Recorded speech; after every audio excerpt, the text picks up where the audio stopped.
one of the hardest parts of being a DP is disregarding that little voice in your head that's like, the image doesn't look good, or it doesn't look flashy, or it doesn't look stylistic.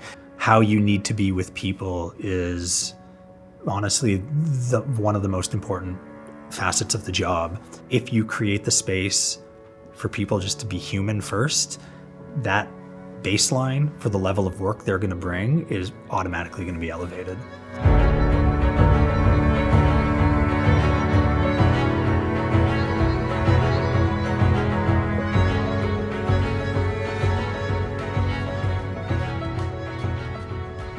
My name's Bobby Shore. I'm a cinematographer. I'm originally from Montreal. I live in Toronto now, where I work in film and television, doing both long-form narrative and also commercials and music videos. I think like everything in film, I just got my break through Nepotism. A friend of a friend was doing a TV show. I was still at school at the American Film Institute, and my friend, his regular DP wasn't available to work on a TV show they were doing together, and he called me up and basically was just like, hey, I heard that you know what you're doing. Can you get out of school for 2 months and come work on the show with me? And I got out of school, went back to Montreal and worked on the show for 2 months, and it was the first kind of like real credit. And because it was a real narrative credit, it kind of laid the groundwork to keep working in the narrative side of filmmaking as opposed to the short form side. And as I did more and more narrative work, I got kind of further and further away from commercials, and there's such a weird disconnect. I guess kind of like, a weird separation between narrative DPs and commercial DPs, at least when you're starting out. And so I couldn't get a commercial job to save my life, even though by this point I had started working with Mike Dowse and had done, his Fubar movie and Goon, and had worked on like decently sized budget things. And then it took, oddly, like a set of directors in Toronto that wanted to work with a DP that came from a narrative background.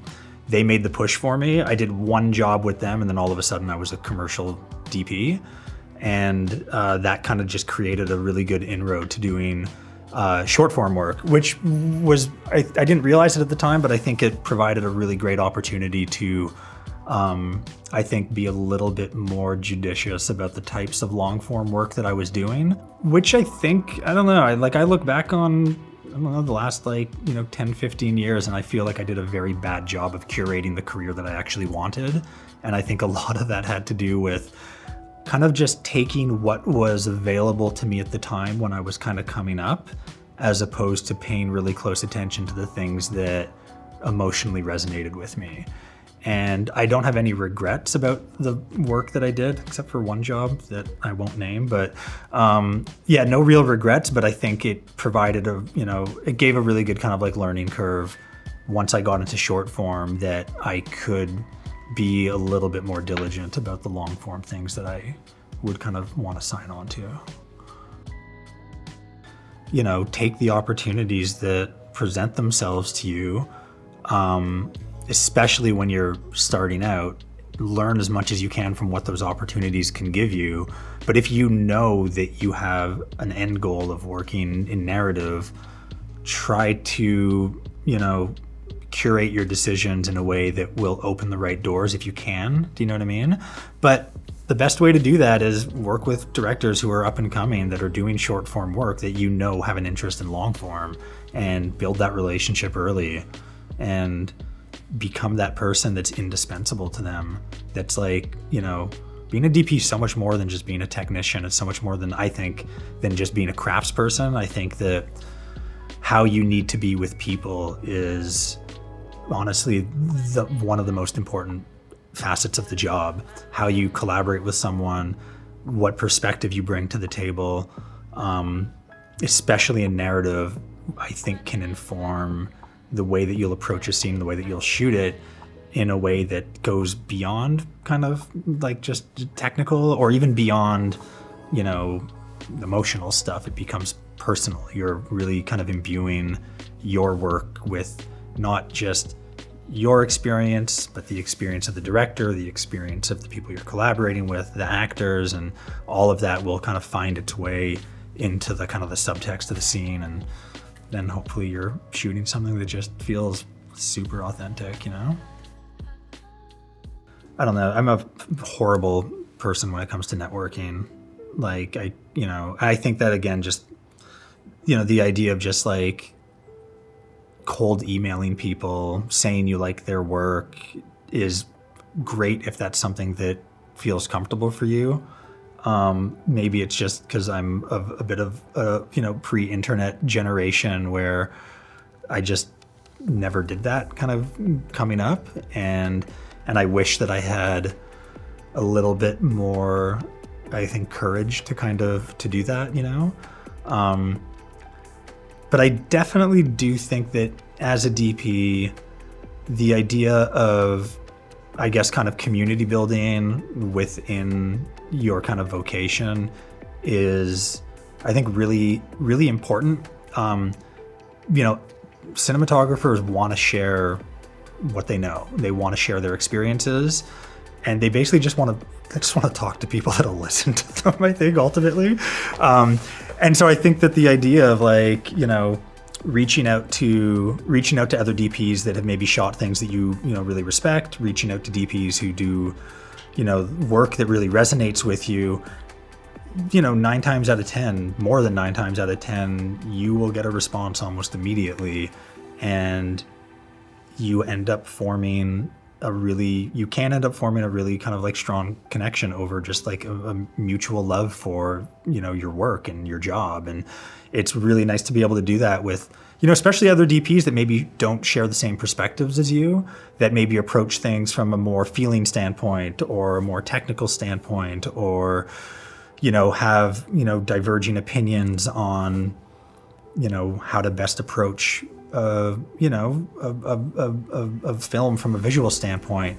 And then you get into these really amazing kind of like conversations and debates, and that's where you learn the most, So I guess I feel like if you can approach networking from a place of growth and learning, as opposed to, I gotta meet this person so I can get this job, maybe it creates a bigger sense of kind of like sincerity or like authenticity, and I think ultimately that's going to inform the type of work that you end up doing. Maybe again, that's just a way of me covering my bases because I'm not good at reaching out to people to try to get work, just because it makes me feel a little bit uncomfortable, But I think at first I used to think the idea that you just get work through nepotism was somehow like bad or wrong. Do you know what I mean? But I think when you're starting out, regardless of what industry you're in, certain doors are open because the people that are holding those doors. And if you have the skill and the talent to, not just get your foot in the door, but actually move through it in, maybe hopefully a graceful way, but also maybe sometimes just stumble your way through it. And so, nepotism definitely can be the start to a lot of folks' careers, but hopefully your work starts to speak for itself so that you actually start to become someone that's a bit sought after and not necessarily have to rely only on being hired by your friends. But there's also absolutely nothing wrong with that. I find that I kind of went through this like weird wave where I got my break literally just because a friend of a friend was looking for a DP. And I fell into this kind of like pattern for a couple of years where I started to kind of, I think, view my own sense of self-worth on the people that were reaching out to me to do jobs. And I think that I kind of created a bit of a negative feedback loop where if a certain level of director wasn't reaching out to me, I started to view myself as a failure, like preemptively, before even having the chance to work with someone that I thought was doing great work. And I think that it can be really, really easy to kind of get caught in this negative feedback loop and think that you're not doing enough as a cinematographer, you're not working on the things that you want to be working on. And I think it's totally fine and great to be able to hold space for that, to have aspirations to be working on a certain level of project. But I also think that after years of doing that and going back to working with the friends that I had started working with at the start of my career, I realized that what I was able to take away from working with really close friends and collaborating with people that that you get on well with as a person first and a filmmaker second, it created an opportunity to push my work way further than I think I ever would have with someone that I maybe would have had a certain sense of trepidation to take those risks with, because it was someone of a certain kind of caliber that was calling me to work on their stuff, So it kind of, in a very, I think, in a way that I can only put my finger on in hindsight, that whole kind of like journey of wanting to work with, bigger, more established directors, because I thought that it would be better for my career, and then realizing that my career has only actually gotten as far as it has because I worked with such close friends that allowed me the opportunity to fail as much as possible and take as many risks as possible on really, small passion projects, kind of, I think, ended up imbuing with me the ability to kind of take that approach to now every project that I do, And I think that now when directors of a certain caliber are kind of like reaching out, or productions of a certain scale are reaching out, it's, I guess, if my perspective of why they're doing it has changed a little bit. And I think that that's kind of created a broader sense of comfort in being able to kind of, I think, do the work that I genuinely find interesting. I think that when you're kind of coming up, you latch on to like visual aesthetics for whatever reason. There's just things that resonate with you, a certain type of lighting, a certain type of camera work. And for me, my experience, when I latched onto those things, that's how I would try to make things look and feel. And it was so much about, if the image doesn't look like this, I've not done my job. Or if it doesn't look like good, whatever the fuck that means, I'm not going to be respected. And it's a really hard thing to kind of reconcile the difference between wanting to create an image that looks good and wanting to create an image that like looks right. Do you know what I mean? And I think that, there's this thing that Harris Savides said about what one of the hardest jobs is as a cinematographer when you're shooting a feature is, you come up with very simple rules with how you want to light and shoot something, but you're on a shoot that's, 30, 40, 50 days. And by day 20, you're like, am I just doing the same thing over and over again? Oh shit, like this is going to be so boring. Like I need to switch it up. And he's like, one of the hardest parts of being a DP is disregarding that little voice in your head that's like, the image doesn't look good, or it doesn't look flashy, or it doesn't look stylistic. And having enough faith and trust in what your process is, and in approaching the movie from a holistic standpoint, that when you're done shooting the movie and you see it all cut together, what you think is really boring and monotonous and not visually interesting on each day of shooting is totally thrown out the window, because you see it cut together and you've come up with these rules to address the visual arc of a story or the visual arc of a character. And once you see it cut together in 90 minutes or 2 hours, you're like, oh shit, okay, yeah, I did a good job. Like this actually works, In regards to the things that are difficult with actually like the specifics of the job, I gotta be honest, I find that like the politics on set can just be excruciatingly kind of demoralizing. I think some of the conversations that you kind of get into, again, where it's like you forget that you're working with people that have lives, that have things kind of going on.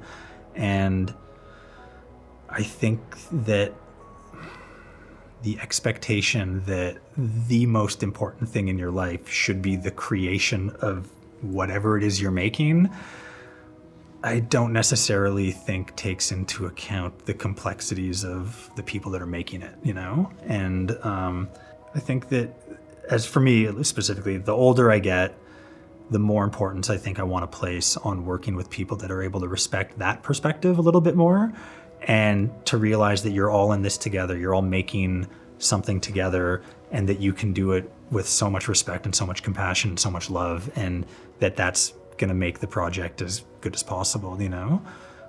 So yeah, I just kind of think the political side and can just start to kind of, you know, weigh on me a little bit, you know? I think it's also part of your responsibility as a director of photography to know how to navigate that, and to know how to realize that that's just going to be a part of your job no matter what, you know?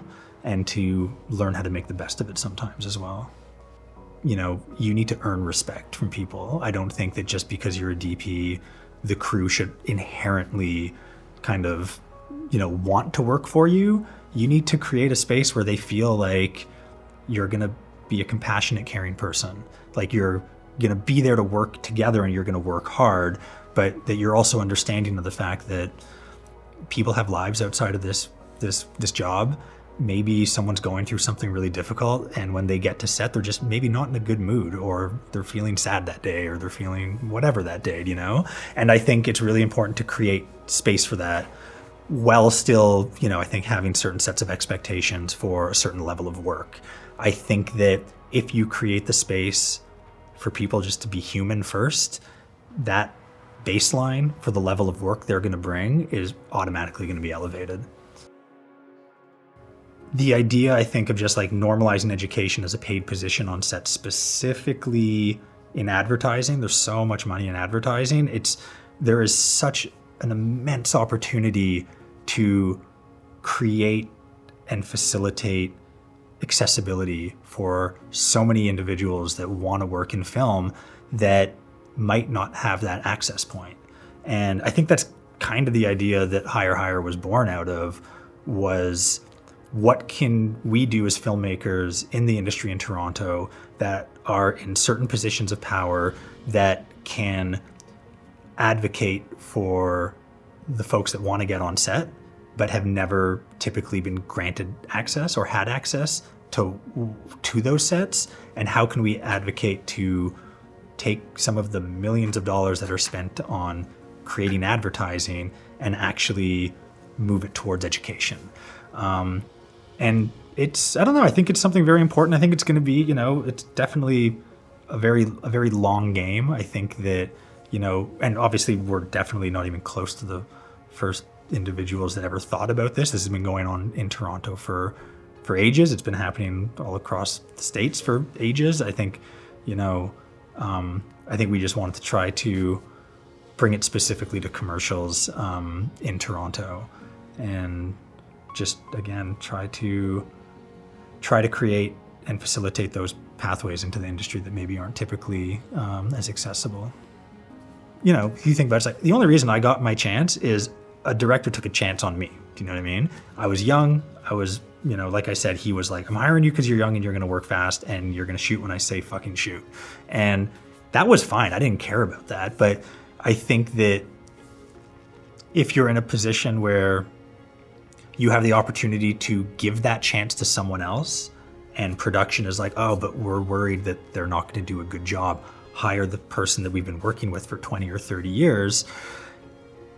If what's important to you is creating access points to set and giving people their chance, their break to kind of start to level up, then I think you have a responsibility to kind of advocate for that, you know, especially when you're in a position that holds a little bit of authority. Honestly, this is advice that I think someone gave me when I was, you know, I think halfway through my career, and I wish that I had it when I was a little bit younger. But I think the idea of take your work seriously, but don't take yourself seriously.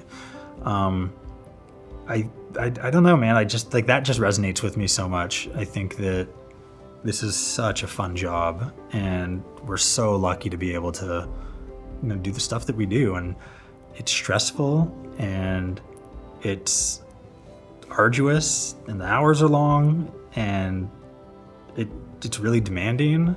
And I think that being serious about your craft takes enough of your, I guess, kind of like, energy, that I think being able to be a little bit more lighthearted with the way you take yourself can maybe help the way that you approach work,